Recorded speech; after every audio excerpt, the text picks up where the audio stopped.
That morning, the bank was unusually busy, with a long line of customers waiting to be served. The manager, Mr. Collins, stood behind the counter, overseeing his employees as they hurried to assist each person. He prided himself on maintaining strict order and efficiency, but there was one thing he valued even more: his authority. To him, the rules were absolute, and no one, not even the wealthiest clients, could bypass them. A woman stepped inside, her presence commanding attention despite her calm demeanor. She was dressed in an elegant yet understated black suit, her polished heels clicking against the marble floor as she approached the counter. Some of the bank tellers exchanged uncertain glances, sensing something about her was different, but Mr. Collins barely spared her a glance. To him, she was just another customer. "Excuse me," she said politely to the nearest teller. "I need to make a withdrawal from my account." The young teller nodded and asked for her identification, as per standard procedure. But before she could process anything, Mr. Collins stepped forward. He frowned at the woman, his gaze sharp and dismissive. "Ma'am, if you don't have an appointment, you'll need to wait like everyone else," he said briskly. The woman looked at him, surprised by his tone. "I understand," she replied, still patient. "But this is an urgent matter." Mr. Collins folded his arms. "That doesn't change anything. We don't make exceptions for anyone." A few customers turned to watch, sensing the tension. The woman remained composed, but there was something in her eyes, something unreadable. "I see," she said, tilting her head slightly. "And if I were to insist? Then I'd have to ask you to leave," Mr. Collins shot back. His voice was louder now, drawing even more attention. "We don't entertain entitled demands here." A hush fell over the bank.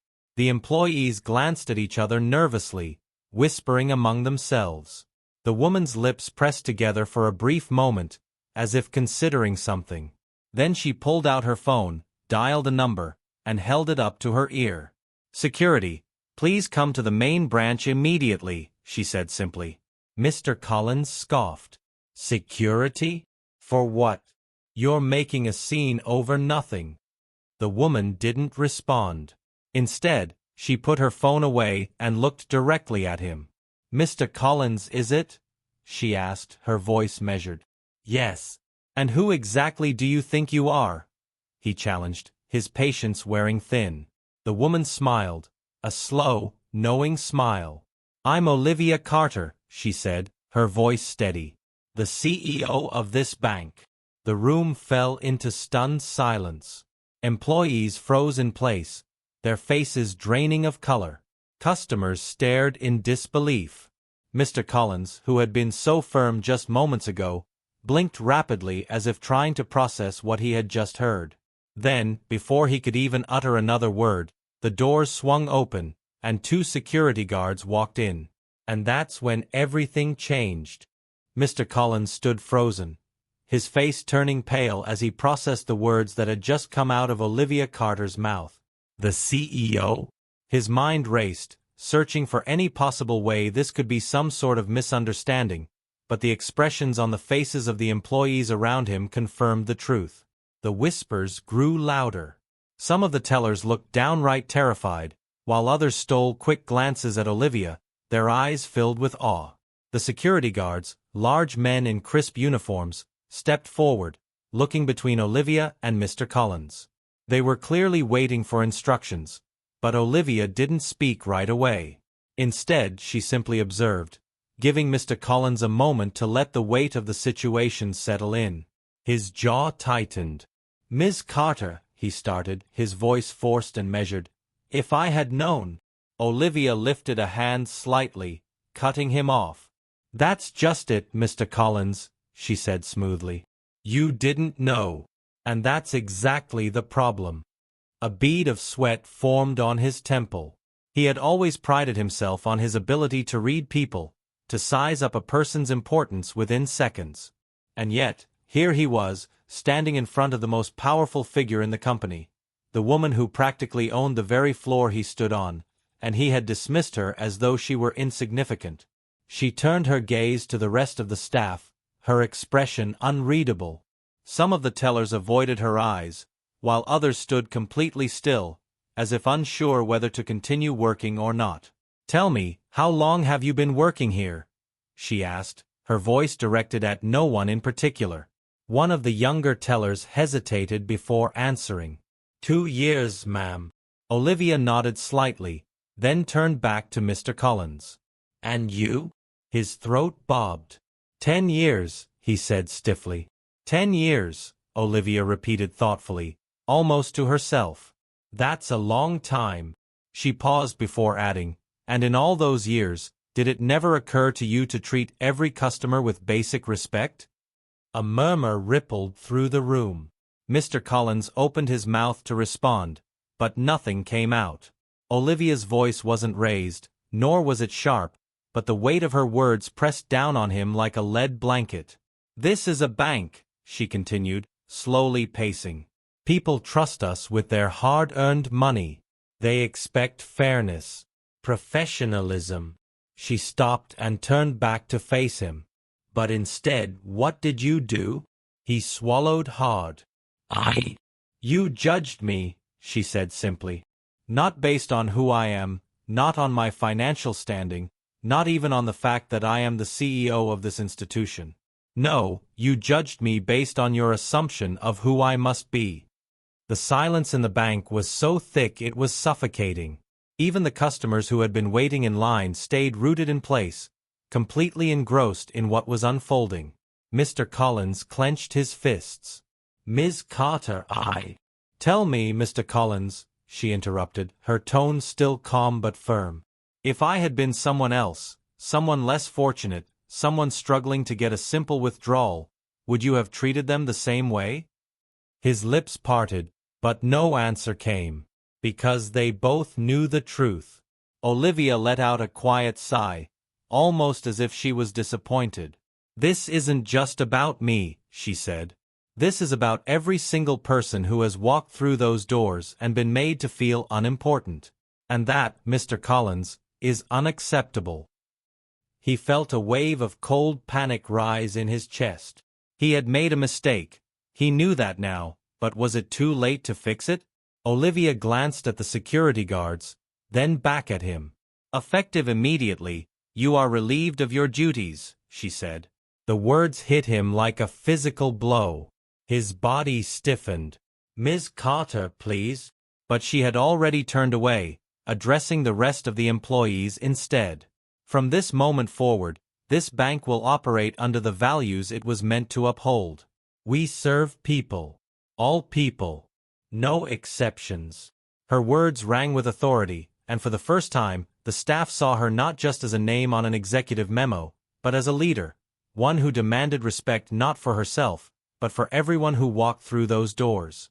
The security guard stepped forward, but Mr. Collins didn't resist. He simply stood there, stunned, as reality sank in. His years of service, his position, his reputation, it was all crumbling in an instant. As he was led toward the exit, Olivia turned to the employees once more. "Let this be a lesson," she said, her voice carrying across the room. "No matter who walks through these doors, treat them with dignity. Because you never know who might be standing right in front of you." The room remained silent, but something had shifted. The employees exchanged glances, their expressions ranging from shock to understanding. And as Mr. Collins disappeared through the doors, one thing was certain. Nothing in this bank would ever be the same again. As the heavy glass doors swung shut behind Mr. Collins, a thick silence settled over the bank. The employees, still reeling from what had just happened, exchanged uneasy glances. Customers stood frozen in place, as if they had witnessed something they weren't supposed to. Even the security guards, who had done their job without hesitation, lingered near the entrance, as if waiting for further instructions. Olivia exhaled slowly, pushing away the frustration still simmering beneath the surface. She hadn't planned for this confrontation today. In fact, she had come here on a completely different matter, one that now felt temporarily overshadowed by the chaos of the last few minutes. She turned to the stunned tellers behind the counter. Continue serving the customers, she said, her voice calm but firm. This bank is still open for business. The employees jolted into action, hurriedly returning to their stations, though their hands trembled slightly as they handled transactions. The customers, still whispering among themselves, shuffled forward in the line, though the tension in the air remained thick. One of the senior employees, a woman in her late 40s named Diane, hesitated before stepping forward. "Ms. Carter," she said cautiously, I had no idea you would be visiting today." "That's the point," Olivia replied smoothly. "I shouldn't have to announce myself to be treated fairly." Diane looked down, clearly embarrassed, but Olivia didn't dwell on it. Instead, she turned and began walking toward the manager's office. The branch had changed since she had last been here, but she still knew the layout by heart. After all, this wasn't just any branch, it was the very first one she had worked at when she was young, long before she was the CEO. As she passed the waiting customers, an elderly man with a worn-out cap and tired eyes called out hesitantly, "Excuse me, ma'am. I just wanted to say thank you." Olivia stopped, turning to face him. "For what?" "For standing up for people like us," he said with a small smile. "Some of us come in here just trying to get by, and we get treated like we don't matter. Feels good to know someone in charge actually sees us." A few other customers murmured in agreement, nodding. Olivia felt a twinge of sadness. How many others had been treated unfairly, just like she had been today? And how many had walked away, believing there was nothing they could do about it? She gave the old man a respectful nod before continuing toward the office. Inside, the space was as pristine and organized as she had expected, but it lacked warmth. Mr. Collins had clearly run this branch like a rigid machine, focused more on control than service. Olivia took a slow breath and glanced around, her mind flashing back to years ago, when she had been a junior employee, standing behind this very counter, learning the ropes. Back then, things had been different. The previous manager, Mr. Langley, had taught her what banking was really about: trust, respect, and helping people. He had been the reason she had stayed in the industry, pushing herself to climb higher, to make real changes. But along the way, something had shifted. Somewhere in the growth of the company, certain values had been lost. People like Mr. Collins had taken leadership roles, and instead of fostering a culture of service, they had created an environment where power came first and customers came second. She tapped her fingers on the desk, deep in thought. This branch wasn't the only one with problems. If Mr. Collins had been operating like this for years, who else had been doing the same? And how far did this issue spread? A soft knock on the door interrupted her thoughts. Diane stood there hesitantly. "Ms. Carter, may I come in?" Olivia nodded, gesturing for her to enter. Diane closed the door behind her, looking nervous. "I just wanted to say, I hope I'm not overstepping, but I think what you did today was necessary." Olivia studied her carefully. "You've worked with Collins for a long time, haven't you?" Diane nodded slowly. "Yes, and I can't say I didn't notice how he treated people. But I never spoke up." She hesitated before continuing, her voice quieter. "I was afraid to." That admission didn't surprise Olivia. Mr. Collins had been the kind of leader who ruled through intimidation, making employees feel powerless. But what Diane had just revealed was exactly the root of the problem. If fear had kept people silent, then that meant there were many more stories like this. "I understand," Olivia said gently. "But that's going to change now." Diane seemed relieved but also cautious. "Does this mean we're getting a new manager?" "Yes," Olivia confirmed. "And not just anyone. Someone who actually values the people who walk through these doors." Diane nodded, but Olivia could tell there was something else on her mind. "What is it?" she asked. Diane hesitated, then lowered her voice. "There's something else you should know. Mr. Collins wasn't just strict, he had certain practices that weren't exactly ethical." Olivia's eyes sharpened. Go on.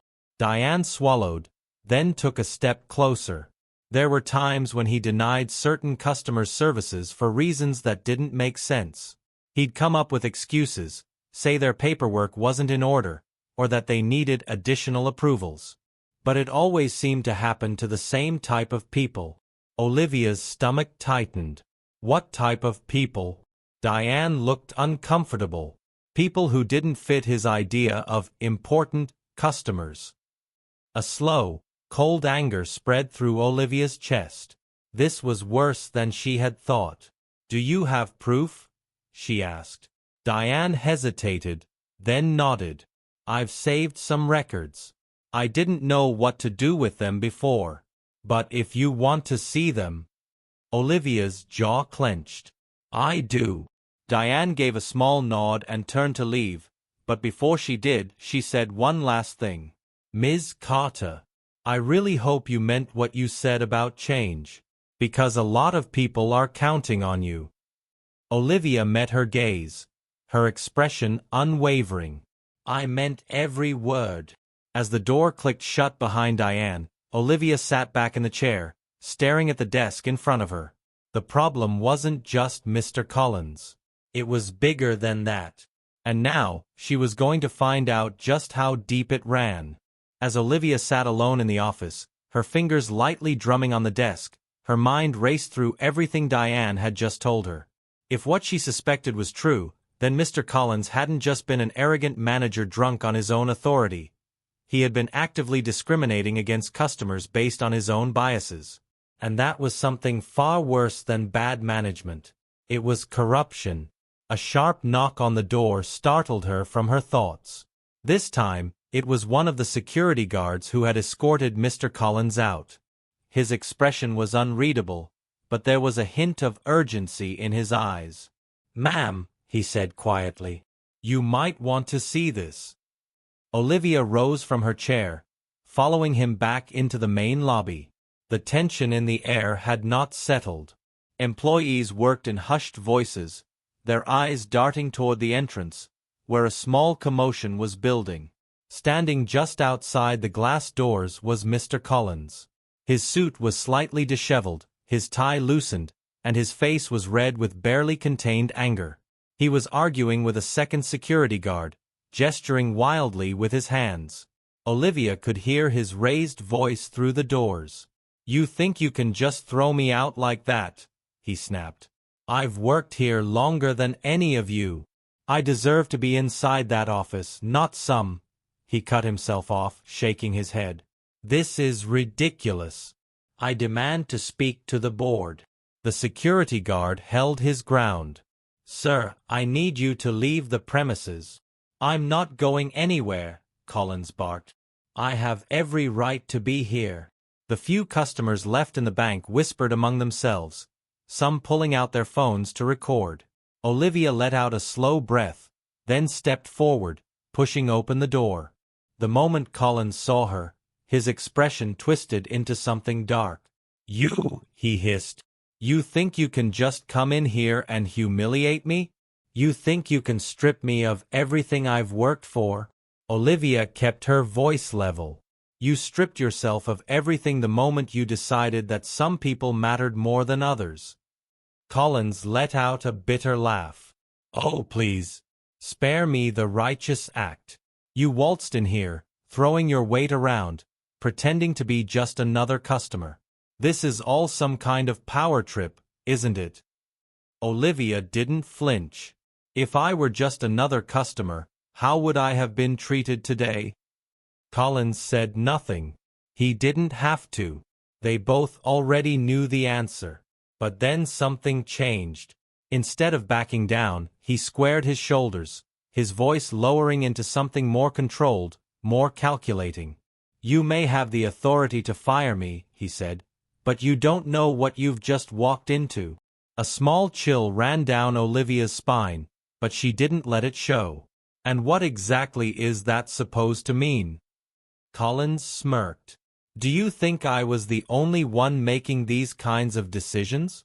You think this ends with me? He took a slow step forward, lowering his voice. You start digging, and you won't like what you find.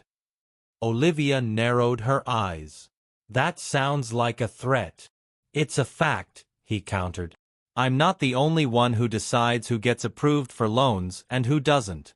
I'm not the only one who looks the other way when accounts go missing. There are people above you, Olivia. People who don't want you asking too many questions. A heavy silence followed his words. Olivia could feel the weight of every pair of eyes on them, employees and customers alike. Collins wasn't just trying to intimidate her. He was warning her. For a long moment she studied him, watching the way he stood, the way his fingers twitched slightly by his side. He wasn't lying. He truly believed that this bank, her bank, was being run by people who were willing to bend the rules for their own benefit.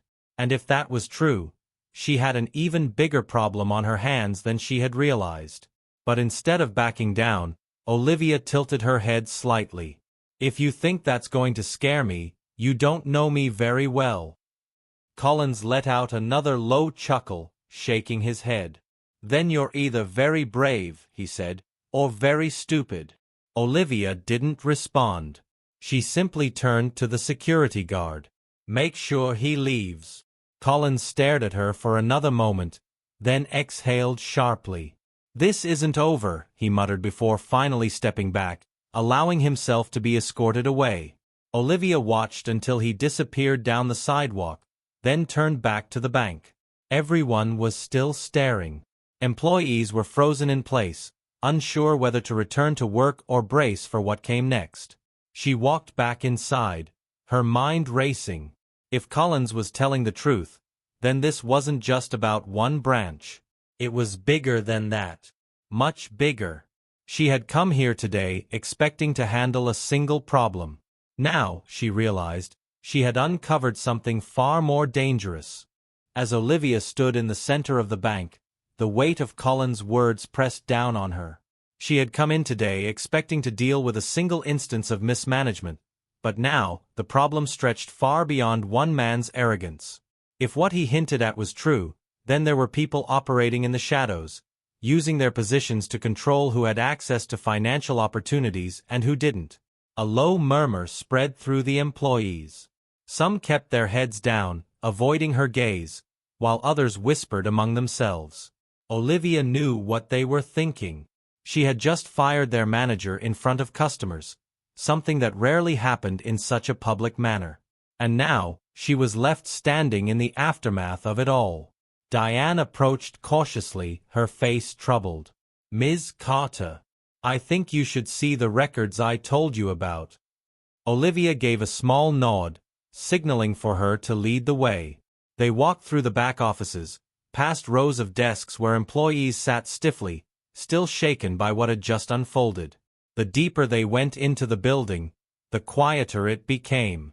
Diane finally stopped at a locked filing cabinet, glancing around before pulling a key from her pocket. These are the ones Collins never wanted anyone to see, she murmured as she turned the key. The lock clicked open, and she pulled out a thick folder, handing it to Olivia. She flipped through the documents, her eyes scanning the pages. At first, it looked like standard paperwork, loan applications, approval forms, client details. But as she studied them more closely, something felt off. Certain applications had been denied for vague reasons, while others had been pushed through with little scrutiny. And just as Diane had warned, there was a pattern. The clients who had been rejected shared similarities. Many were small business owners from underprivileged backgrounds, others were individuals applying for first-time home loans. In contrast, approvals seemed to favor high-net-worth clients and corporate entities. But there was something else. A handful of accounts that had been approved for large sums of money, yet there was no clear record of who these accounts belonged to. Olivia's pulse quickened. This wasn't just unethical decision-making. There was something else happening here. Money was moving through the bank in a way that didn't add up. Diane shifted uneasily beside her. I didn't know what to do with this information, she admitted. I tried asking Collins once, but he shut me down immediately. He said it was above my pay grade. Olivia set the file down, her mind racing. Collins had hinted at something bigger, and this was proof. Someone, perhaps multiple people, had been using this bank to funnel money where it didn't belong. And if Collins had been a part of it, there was no telling how deep it went.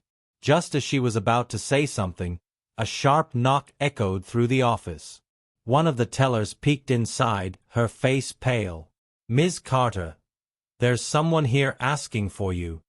Olivia exchanged a glance with Diane before setting the files down. "Who is it?" The teller hesitated. "He says he's from corporate. He wants to talk privately." A sudden chill ran down Olivia's spine. Corporate. No one had been informed of her visit today. The only people who would have known were those in this building. Unless, of course, Collins had already made a call. Steeling herself, Olivia walked back to the main lobby, where a man in a crisp gray suit stood waiting. He was tall, sharp-featured, and had the composed, calculating expression of someone who was used to being in control. When he saw her, he offered a thin smile. "Ms. Carter," he greeted smoothly. "I'm surprised to find you here." Olivia didn't return the smile. "And you are?" "Daniel Royce," he said, extending his hand. "Senior Vice President of Risk Management." She shook his hand, but something about his presence immediately set off alarm bells. The timing of his arrival was too convenient. "I wasn't aware we had a meeting scheduled," she said coolly. "We didn't," he admitted. "I was in the area, and I heard about an incident. I wanted to ensure everything was under control." Everything in Olivia's gut told her that wasn't the real reason he was here. She studied him, searching for any crack in his polished demeanor. "If you're here about Collins, I can assure you the situation was handled appropriately." Royce gave a slight nod, as if unfazed. "So I've heard. But Collins was an important figure at this branch. His removal so suddenly raises questions." Olivia folded her arms. His conduct raised bigger questions. For the first time, Royce's smile flickered. It was a tiny shift, but Olivia caught it. He knew. He wasn't just here because of Collins' firing. He was here because he knew exactly what she was beginning to uncover. There was a brief silence between them before Royce spoke again, his voice lighter, but still laced with meaning. "Banks are complicated institutions, Ms. Carter. There are a lot of moving parts, and sometimes, what seems like an issue is really just business as usual." Olivia felt her jaw tighten. "Is that what you call it?" Royce exhaled a small chuckle. "I call it discretion. Something I would advise you to consider." He met her eyes then, his expression unreadable. "You've worked hard to get where you are. It would be a shame to see things become difficult." There it was. A warning. A thinly veiled threat, disguised as corporate politeness. Olivia felt a slow, controlled anger burn beneath the surface. Difficult for whom? Royce studied her for a moment before adjusting his cufflinks. "For everyone." He let the word linger before taking a step back. "I'll let you get back to your work. But I do hope we can maintain an open line of communication moving forward." Without waiting for a response, he turned and walked toward the exit. As soon as he was gone, Olivia let out a slow breath. She had expected pushback, but not this quickly. And not from someone that high up. This wasn't just about one corrupt manager. This was something much bigger. Something that could shake the entire foundation of the bank. And now she had a choice to make. Walk away and protect herself. Or dig deeper and expose the truth, no matter the cost. Olivia sat in her office long after Royce had left, her mind racing through everything that had unfolded. The warning he had given her wasn't just about Collins.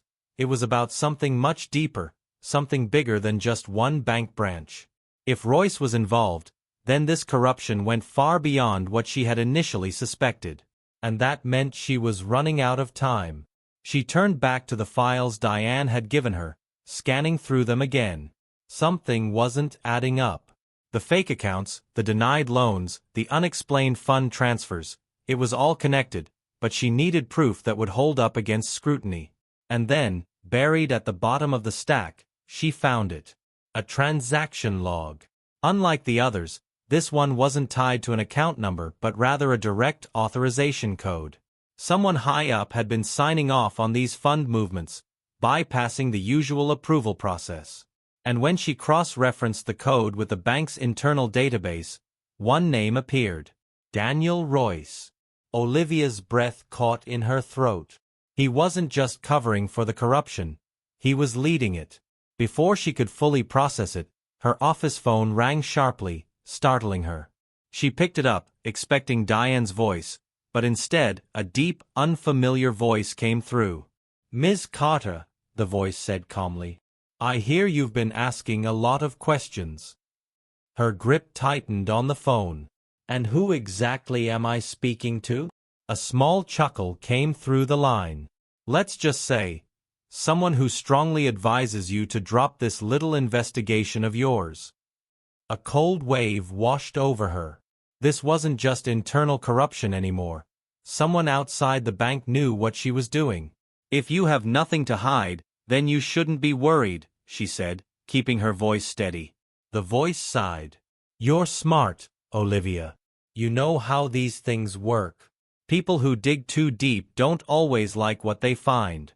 And if you push this any further, you may not like what happens next." The line went dead.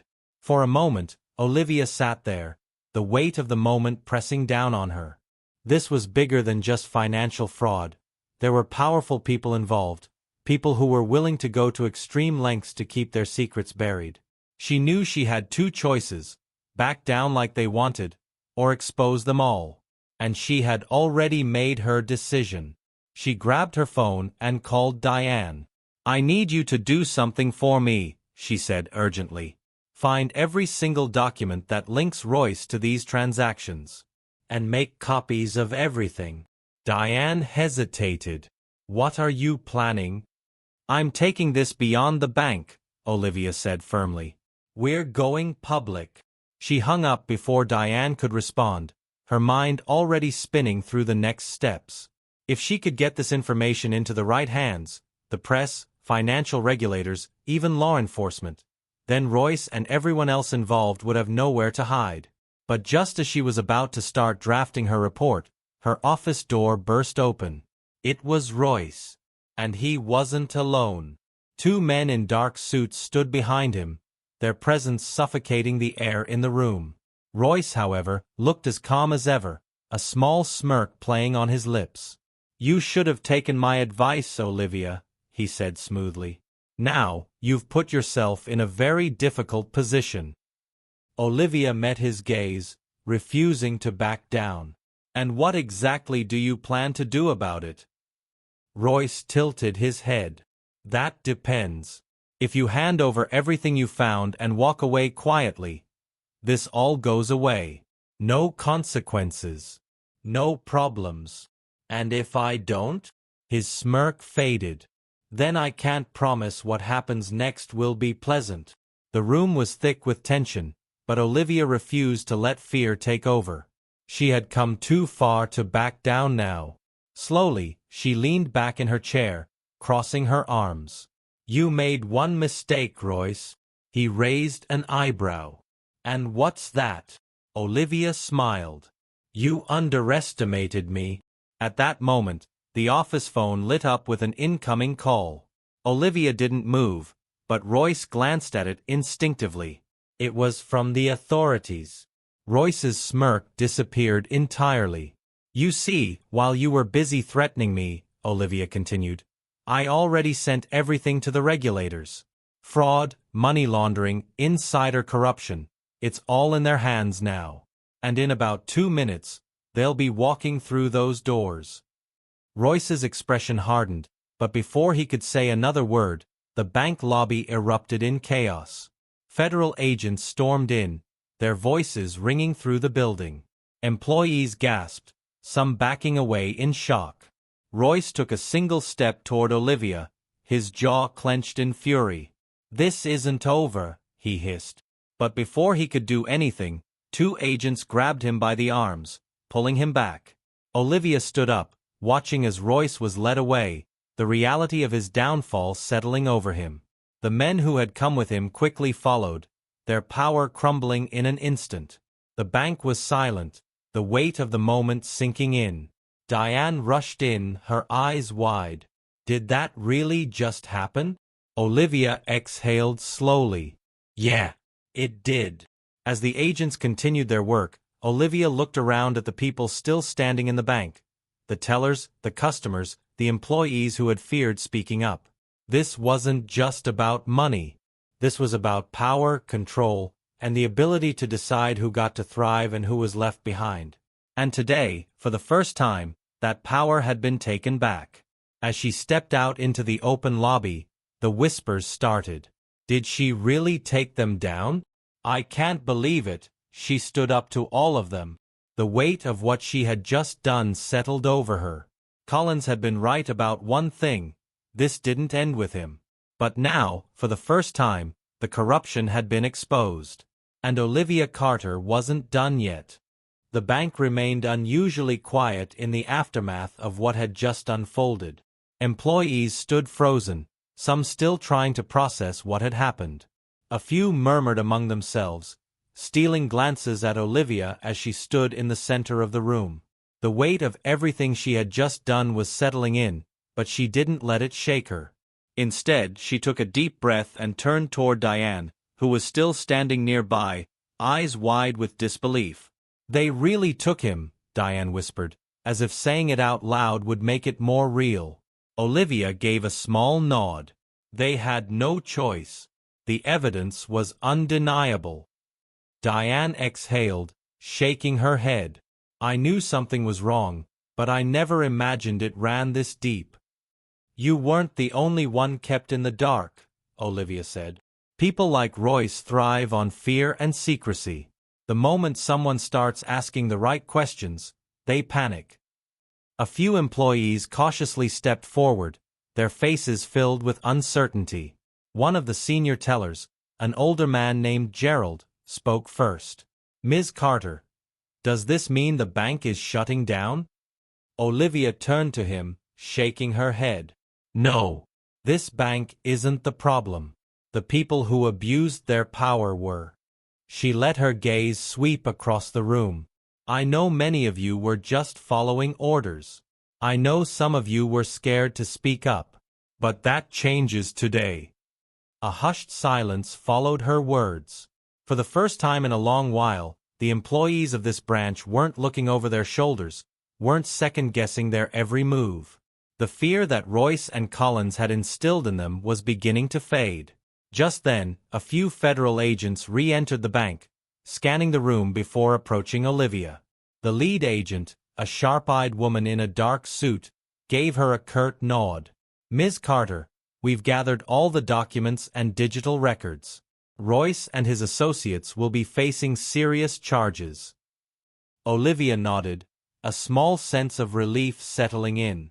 And the other branches? If this corruption existed here, there's a chance it's happening elsewhere. We're already launching a full-scale investigation, the agent assured her. Thanks to you, we have a solid starting point.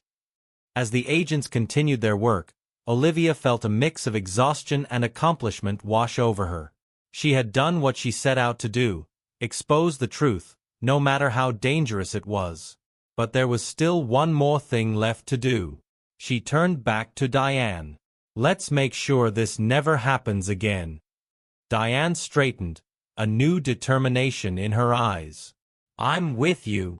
Over the next few weeks, the entire banking system underwent a massive internal audit. Corrupt officials were identified and removed, new policies were put in place, and stricter oversight was implemented. Olivia made sure of it. She spent hours reviewing procedures, ensuring transparency, and giving employees the confidence to report wrongdoing without fear of retaliation. The public reaction was immediate. News of the scandal spread quickly, and Olivia's name became synonymous with integrity and justice.